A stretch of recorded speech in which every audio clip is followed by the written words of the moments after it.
Hi, friends. This is Mary. Welcome back to Random Tales, the podcast where thoughts, stories, and memories flow.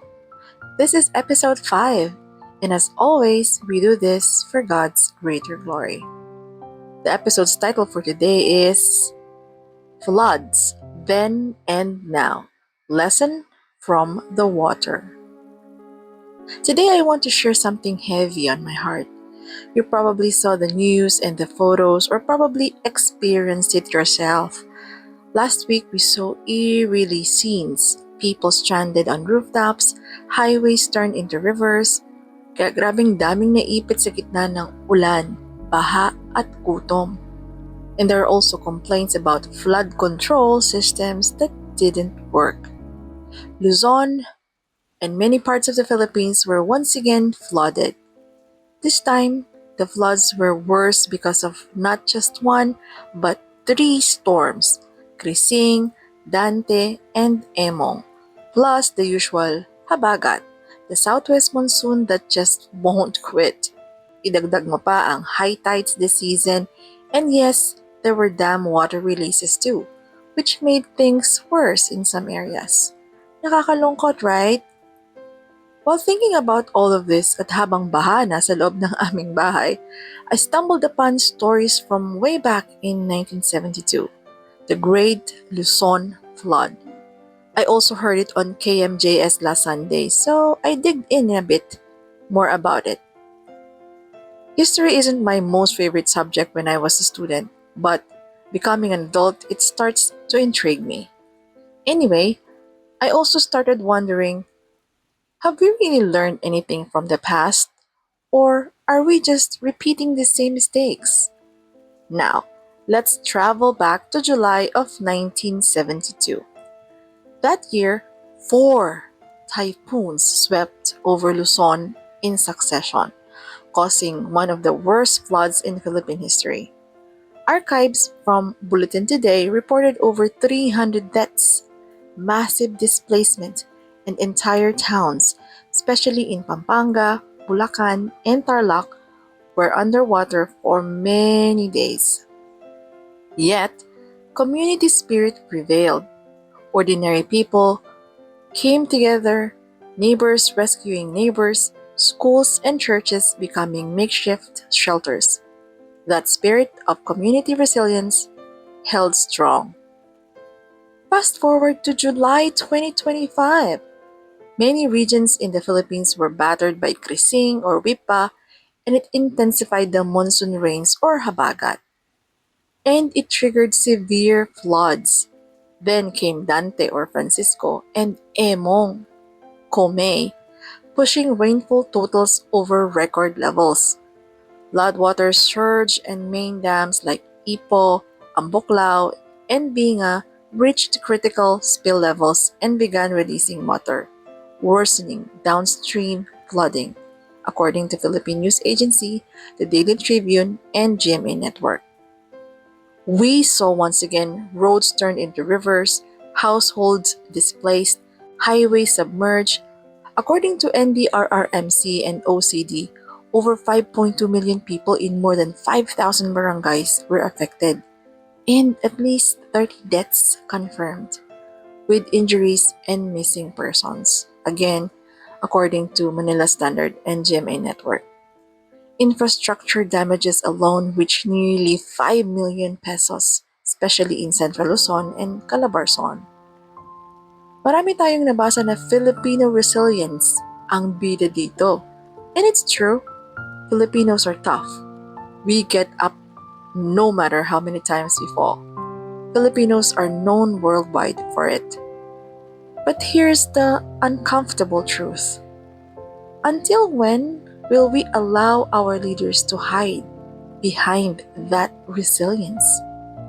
It's almost like they're saying, kaya nyo na yan, sanay na kayo, di ba? This is the new normal. OMG! Ay, sobrang bilis nating mag-bounce back. Pero bakit parang walang ginagawa yung mga dapat magplano at mag-ayos para hindi na tayo makaranas ng ganito ulit? Maybe this is the hard truth. Resilience is strength, But it's not a solution. It's not a policy. It cannot replace flood control systems, responsible urban planning, or serious climate action. It feels like we are always waiting for the next big flood instead of preparing properly. I want to believe that we, Filipinos, deserve better than just surviving or just the ayudas habang lubog ang bahay mo hanggang dibdib. I feel hopeful but also worried. Hopeful because our people never lose heart. Worried because it seems like we're stuck in a loop, suffering, surviving, but not preventing. Is it really just about nature? Or is it about negligence? Isn't about blame. It's about responsibility. Personal, collective, and national. What can we do personally? Start small.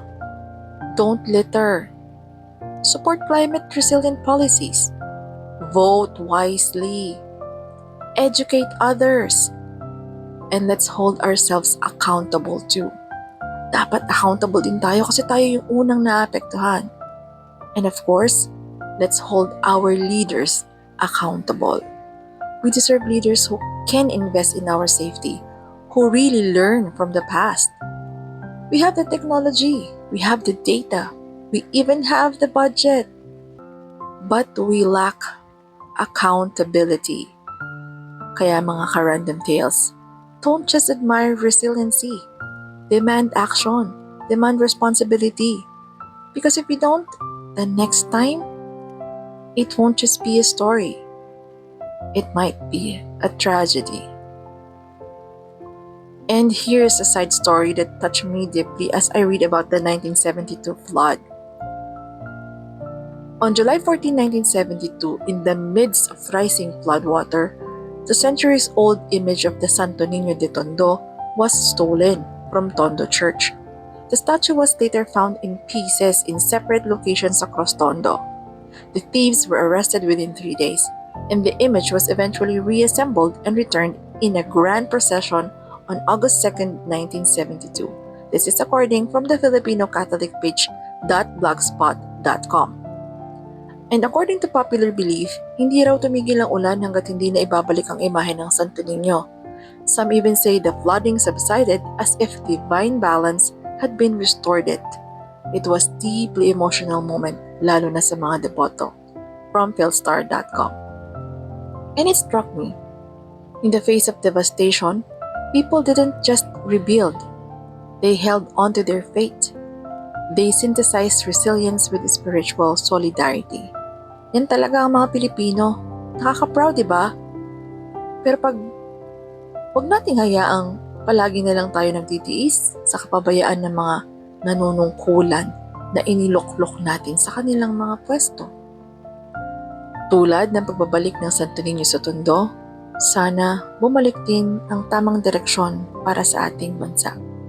Hindi lang basta makaligtas, kundi makabangon ng may tunay na pagbabago. And thanks for listening and reflecting with me today.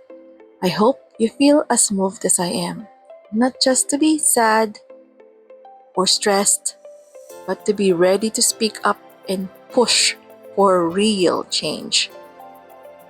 So this has been Mary, signing off from Random Tales. Until next time, stay safe, stay alert, and keep that spirit alive for God's greater glory.